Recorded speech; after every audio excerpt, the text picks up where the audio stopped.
अशोक गहलोत ने कोरोना के बढ़ते मामलों पर चिंता जताई और चुनाव आयोग से तत्काल चुनावी रैलियों पर रोक लगाने की मांग की। उन्होंने ट्वीट करके कहा कि संवैधानिक प्रावधानों के कारण चुनाव टाले नहीं जा सकते, लेकिन कोविड की परिस्थितियों को देखते हुए चुनाव आयोग को राजनीतिक पार्टियों की रैलियों पर अविलंब रोक लगा देनी चाहिए।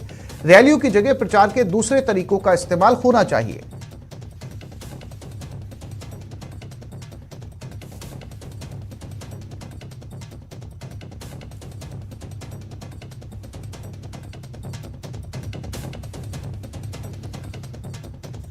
तो सीएम अशोक गहलोत ने ट्वीट के जरिए इलेक्शन कमीशन से आग्रह किया है कि जिन राज्यों में चुनाव होने जा रहे हैं वहां पर दूसरे चुनाव प्रचार के आधुनिक तरीके अपनाए जाएं। रैलियों पर बिना समय गवाए रोक लगा देनी चाहिए, क्योंकि रैलियों के जरिए कोरोना संक्रमण फैलने का खतरा बहुत ज्यादा बना रहता है। लिहाजा सीएम गहलोत की चुनाव आयोग से आग्रह।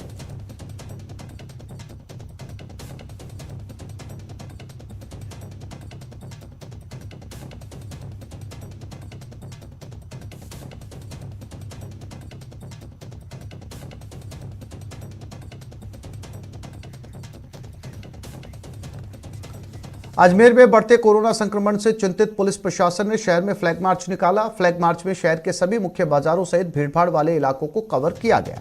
इस दौरान पुलिस के जवानों ने आम जनता को पोस्टर और अनाउंसमेंट के जरिए मास्क लगाने और भीड़भाड़ वाली जगह पर बहुत जरूरी होने पर ही जाने की अपील की। इस दौरान आम जनता ने सोशल डिस्टेंसिंग का पालन करने की भी अपील की गई। इसके बावजूद अगर कोई गाइडलाइंस की पालना नहीं करता तो पुलिस की ओर से चालान काट के सख्ती की जाएगी। और कोविड के केसेस बहुत बढ़ रहे हैं, उसकी मद्देनज़र लोगों में जागरूकता फैलाने के लिए सरकार, हमारे डीजीपी साहब, आईजी साहब, एसपी साहब, इनकी एक मंशा थी कि बोले लोगों में आम जागरूकता पैदा की जाए कि भाई आम लोग जो हैं वो मास्क लगाएं, सोशल डिस्टेंस का पालन करें, ताकि जो ये संख्या बढ़ रही है उसमें कमी रहे और पुराने जैसे हालात से, कर्फ्यू वाले ऐसे हालात पैदा ना हो, तो लोगों में जागरूकता रहे। इसके लिए हमने इस रैली का आयोजन किया है। जोधपुर में बढ़ते कोविड-19 संक्रमण के मद्देनजर रावण का चबूतरा मैदान पर लगने वाला पश्चिमी राजस्थान हस्तशिल्प उत्सव स्थगित हो गया है। मेले की nodal agency Marudhar industry association की अनुशंसा पर हस्तशिल्प मेला स्थगित कर दिया गया। इस बार यह मेले का 31वां संस्करण था, जो कि 7 से 17 जनवरी तक रावण का चबूतरा मैदान पर आयोजित होने जा रहा था। इसे लेकर बड़ी जोर शोर से तैयारियां की जा रही थी। इस पर करोड़ों रुपए का व्यापार होता है। लघु और मझोले उद्योगों के व्यापारियों के लिए मेला वरदान रूप में देखा जाता है। स्थगित किया गया है। अचानक कोरोना के मरीजों को देखते हुए हमारी कमेटी ने और प्रशासनिक व्यवस्था ने निर्णय लिया कि ये आयोजन अभी किया जाना संभव नहीं है, महामारी फैल सकती है। मैं मेरे साथ जितने आर्टिजन क्राफ्टमैन सबका आभार व्यक्त करना चाहता हूँ और उनका जो दर्द है, उनको जो पीड़ा है, वो जिला प्रशासन के माध्यम से जो आर्थिक रूप से उनको सहयोग हो सकता है वो हम करने का एक कमेटी के माध्यम से जिला कलेक्टर ने नियुक्त कर दिए प्रयास करेंगे। रेल यात्रियों के लिए राहत की खबर है। उत्तर पश्चिम रेलवे दिल्ली और गुजरात के बीच रिजर्व स्पेशल ट्रेन का संचालन करने जा रहा है। इस ट्रेन के संचालन से दिल्ली, राजस्थान और गुजरात के खास शहरों के लिए यात्रियों को बड़ी सुविधा मिल सकेगी। इस रेल का संचालन 11 जनवरी से शुरू होगा।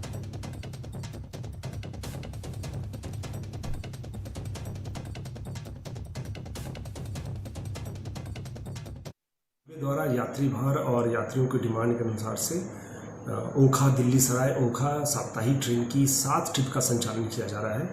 यह गाड़ी 11 जनवरी से ओखा से चलेगी प्रत्येक मंगलवार को और प्रत्येक बुधवार को 12 जनवरी से दिल्ली सराय से रवाना होगी।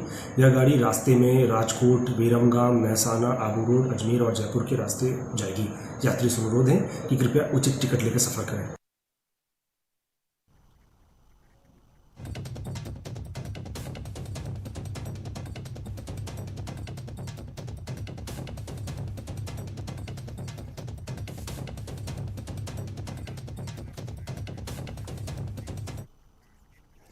और एक बार फिर से रुक करते हैं कोटा की तरफ, जहां पर लोकसभा अध्यक्ष ओम बिरला संबोधित कर रहे हैं। भारत सरकार में रेल और कपड़ा राज्य मंत्री छोड़ दो लाइव कटा था इतना ही छोड़ दो लाइव कटा श्रीमती जरसोद जी जा रहा है ना ये बाबा छोड़ जो हमारे साथ संसद में रही और जिन्होंने एक संसद के रूप में लाइव कट रहा है और एक मंत्री के रूप में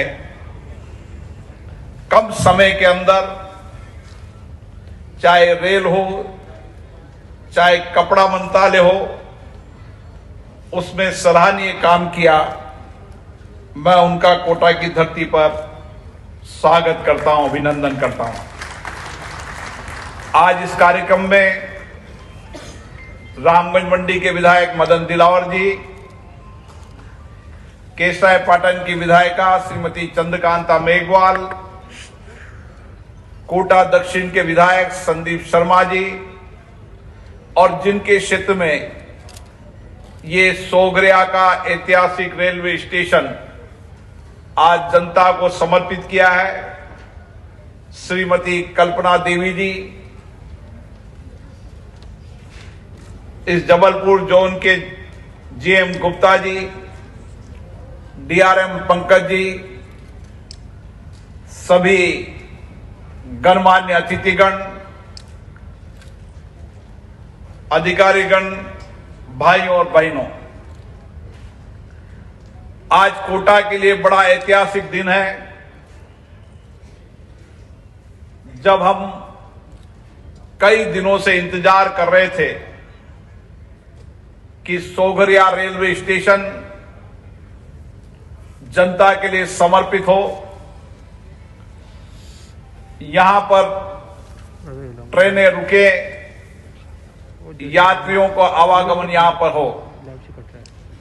आज सोगरिया रेलवे स्टेशन जो ऐतिहासिक इमारत बनी है जिसमें पुरातत्व संस्कृति भी है, आधुनिकता भी है, उसका एक आपस में मिश्रण इसका ऐतिहासिक लुक दिया गया है। आने वाले समय के अंदर सोगरिया रेलवे स्टेशन जहां शहर और गांव के तमाम लोगों की यात्री सुविधा के लिए एक बेहतरीन रेलवे स्टेशन होगा। मेमो ट्रेन का भी कई दिनों से लोग इंतजार कर रहे थे। ये मेमो ट्रेन इस कोटा के आसपास 200 किलोमीटर के इलाके में नागदा हो, झालावाड़ हो, बीना हो और आने वाले समय के अंदर सवाई माधोपुर हो, चित्तौड़ हो, इन यात्रियों के लिए एक सुगम, सस्ता और सुरक्षित साधन होगा। साथियों, हम देखते हैं कि रोजमर्रा के अंदर हमारे श्रमिक भाई, हमारे किसान भाई, हमारे व्यापारी भाई, हमारे रोज काम करने वाले कर्मचारी भाई डेली अप डाउन बड़ी संख्या के अंदर करते हैं। जब मैं कोटा रेलवे स्टेशन पे कभी सुबह 7 बजे जाता हूं, डकनिया स्टेशन पे जाता हूं, तो हजारों की तादाद में लोग डेली अप डाउन रेल से करते थे। और उसके कारण, क्योंकि लंबी दूरी की ट्रेन होने के कारण उनका टाइम टेबल और उनके पहुंचने के टाइम टेबल में बहुत अंतर हुआ करता था और इसलिए इस सारे इलाके की मांग थी कि एक हाई स्पीड मेमो ट्रेन हो जो रेलवे सिटी श्री गंगानगर के श्री करणपुर स्थित महात्मा गांधी इंग्लिश मीडियम स्कूल के बच्चों से मजदूरी कराने का मामला सामने आया। दरअसल 3 जनवरी को करणपुर के महात्मा गांधी इंग्लिश मीडियम स्कूल में मिड डे मील के लिए पहुंची खाद्य सामग्री को स्कूली बच्चों से अनलोड करवाया गया। सबसे खास बात यह रही कि मौके पर ही स्कूल के शिक्षक भी मौजूद रहे, लेकिन किसी ने भी बच्चों को खाद्य सामग्री अनलोड करने से नहीं रोका।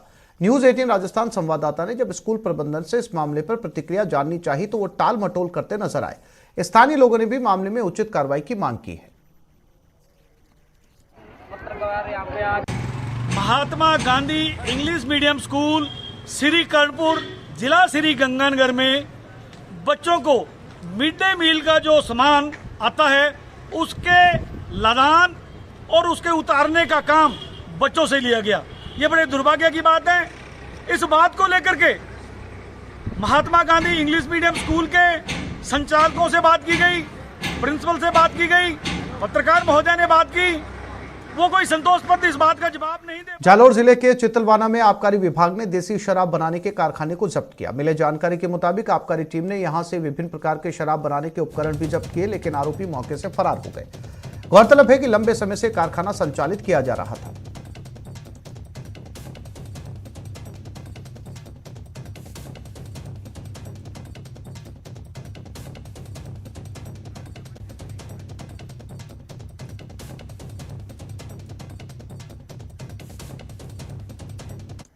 राजसमंद से बड़ी खबर, आंगनबाड़ी में गबन का मामला सामने आया। सामग्री 5 गुना ज्यादा मूल्य पर खरीदी गई। विभाग में कनिष्ठ सहायक को एपीओ किया गया है।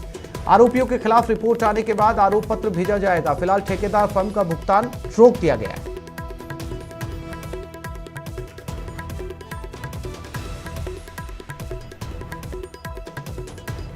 तो विभाग में कनिष्ठ सहायक को एपीओ किया गया है और जिस ठेकेदार को यह पेमेंट जाना था उसका पेमेंट भी फिलहाल रोक दिया गया है। रिपोर्ट का इंतजार किया जा रहा है।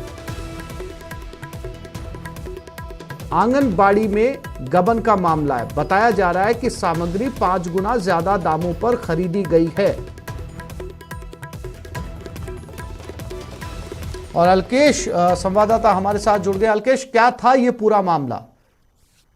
मैं आपको बता दूं, पूरा मामला ये था कि महिला एवं बाल विकास विभाग के अंतर्गत आने वाली आंगनवाड़ी केंद्रों पर स्टेशनरी सामग्री खरीदकर वहां पर वितरित की गई थी।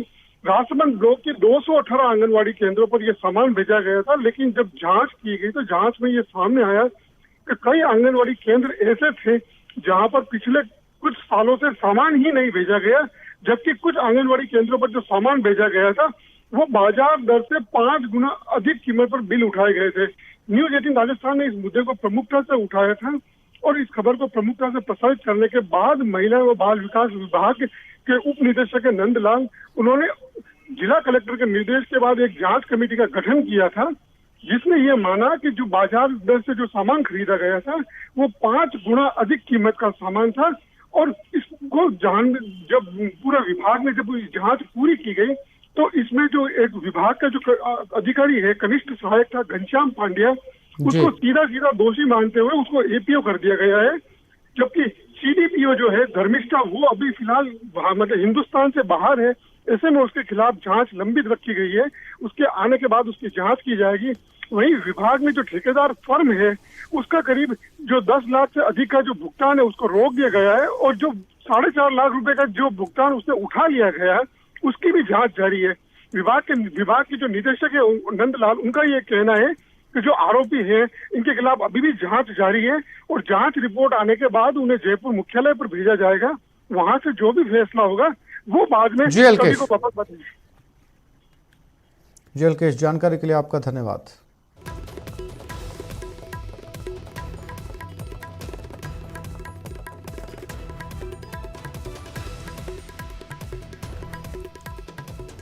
सीकर में पड़ रही कड़ाके की सर्दी अब राष्ट्रीय पक्षी मोर के लिए घातक साबित हो रही है। जिले के फतेहपुर इलाके के खुड़ी गांव में 1 दर्जन से ज्यादा मोरों की मौत हो चुकी है। इनमें से 6 मोरों की मौत वन विभाग प्रारंभिक तौर पर सर्दी में होना मान रहा है। इसके अलावा अन्य मोरों की मौत जहरीला दाना या करंट से होने की बात सामने आ रही है। मौके पर पहुंची वन विभाग की टीम ने मोरों के शवों का पोस्टमार्टम करवाया है।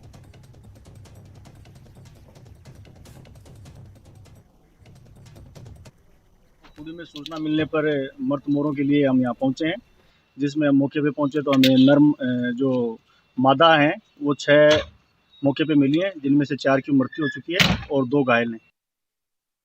राजधानी जयपुर समेत प्रदेश के अधिकांश हिस्सों में मौसम का मिजाज बदला है। राजधानी में आज हल्की बारिश हुई जिससे ठिठुरन बढ़ गई है। और राजधानी जयपुर के मौसम का हाल बता रहे हैं हमारे संवाददाता सौरभ गृहस्थी।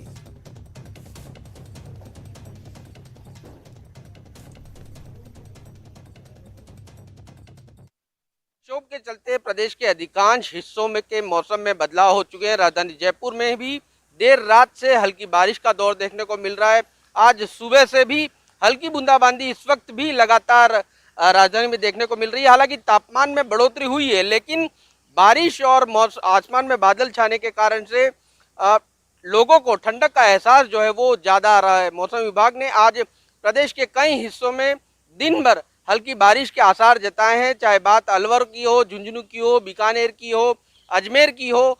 तमाम हिस्सों में आज मौसम जो है वो पूरी तरह से बदला हुआ है। हालांकि इस बारिश को किसानों के लिए अच्छा भी माना जा रहा है, मावठ को अच्छा माना जाता है, इस लिहाज से बारिश को अच्छा माना जा रहा है। लेकिन चूंकि जिस प्रकार से मौसम बदला है उससे लोगों को ठिठुरन जो है वो बढ़ चुकी है। मौसम विभाग का कहना है कि अगले 2 दिन मौसम इसी प्रकार का रहने के आसार हैं। खासतौर पर पश्चिमी राजस्थान में अगले 24 घंटों में मौसम जो है वो बदला रह सकता है। शेष राजस्थान में मौसम धीरे धीरे साफ हो जाएगा। लेकिन जैसे ही मौसम साफ होगा उसके बाद प्रदेश में फिर से ठंडक का एहसास जो है वो लोगों को ज़्यादा होगा। लेकिन फिलहाल मौसम जो है वो एक तरह से कहा जा सकता है कि बेईमान बना हुआ है। सौरभ गृहस्थी, न्यूज़ 18 राजस्थान, जयपुर। पश्चिमी विक्षोभ के चलते जालोर में भी मौसम ने करवट ली है। जिले के अलग अलग हिस्सों में बारिश हो रही है, वहीं कोहरे की वजह से विजिबिलिटी कम हो गई है। मौसम विभाग ने 7 जनवरी तक बारिश और ओले गिरने की संभावना जताई है। जालोर से ज्यादा जानकारी दे रहे हैं हमारे संवाददाता श्याम बिश्नोई।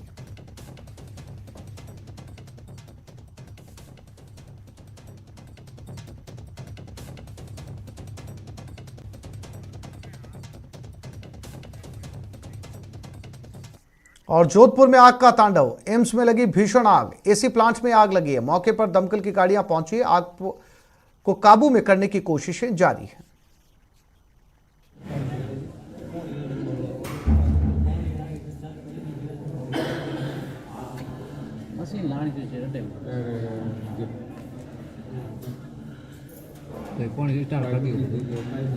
ये जोधपुर के एम्स अस्पताल की तस्वीरें हैं। वहां पर आग लगी हुई है, तस्वीरों में देख सकते हैं, खिड़कियों के जरिए नजर आ रहा है। रंजन दवे हमारे साथ जुड़ गए। रंजन, क्या आग पर काबू पा लिया गया है? बताना चाहूंगा, आग पर काबू पाने का प्रयास जारी है और दमकल विभाग की 2 दमकलें शास्त्री नगर स्टेशन से वहां पहुंची है, जो कि बड़ा निकटतम स्टेशन है। भासनी से भी फायर ब्रिगेड वहां पहुंची है और आग पर काबू पाने का प्रयास जारी है। एसी प्लांट बताया जा रहा है, प्लांट का जो ब्लॉक है एम्स के अंदर, वहां यह आग लगी है। इसलिए देखने लायक रहेगा कि इसमें कितना नुकसान है या कोई बड़ा हादसा या इस तरह की तो कोई बात नहीं है, क्योंकि अभी कुछ समय पहले ये जानकारी सामने आई है कि ये आग लगी है। अब इसमें यह देखने लायक रहेगा कि आग के कारण क्या रहे, क्या शॉर्ट सर्किट रही या कोई स्पार्क रहा या किस तरीके से क्या कारण है, लेकिन ये अभी प्राथमिक स्तर पर नहीं कहा जा सकता। लेकिन अभी जो जानकारी मिली है उसके तहत है जो फायर ब्रिगेड। रंजन, ये जो आग है एम्स के एसी प्लांट वाले हिस्से में लगी है, लेकिन अगर दूसरे बिल्डिंग के दूसरे हिस्से की बात की जाए, मरीजों वाले हिस्से की बात की जाए, तो वहां तक तो खतरा जाने की आशंका नहीं है। जी बिल्कुल, जिस तरह की एम्स की बनावट है उसमें अलग अलग ब्लॉक बना रखे हैं और उन ब्लॉक के साथ जहाँ सारी चीजें हैं वहाँ ये ब्लॉक है जिसमें आग लगने की बात सामने आई है। फुटेज बता रहे हैं कि आग बड़ी जोर से लगी थी, उसके बाद में लगातार एम्स के खुद के फायर सेफ्टी इक्विपमेंट है और मौके पर ही फायर ब्रिगेड को इत्तला दी गई थी, तो इस वजह से मौके पर पहुंच करके आग बुझाने के प्रयास जारी है। जी रंजन, जानकारी के लिए आपका धन्यवाद।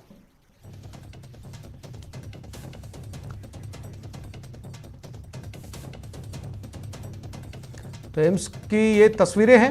हालांकि बताया ये जा रहा है, गनीमत ये है कि ये जो एसी का प्लांट है एम्स का, ये उसमें आग लगी है। दमकल पहुंच भी चुकी है, आग बुझाने की कोशिशें जारी हैं। संवेदनशील इमारत का हिस्सा नहीं है जहां पर मरीजों की या दूसरे लोगों की तादाद ज्यादा हो। एसी प्लांट में आग लगी है, वो भी छत पर लगी हुई है। कोशिश ये है कि कुछ ही समय के अंदर, जैसे हमारे संवाददाता जानकारी दे रहे हैं, कुछ ही समय के अंदर यह आग बुझा ली जाएगी।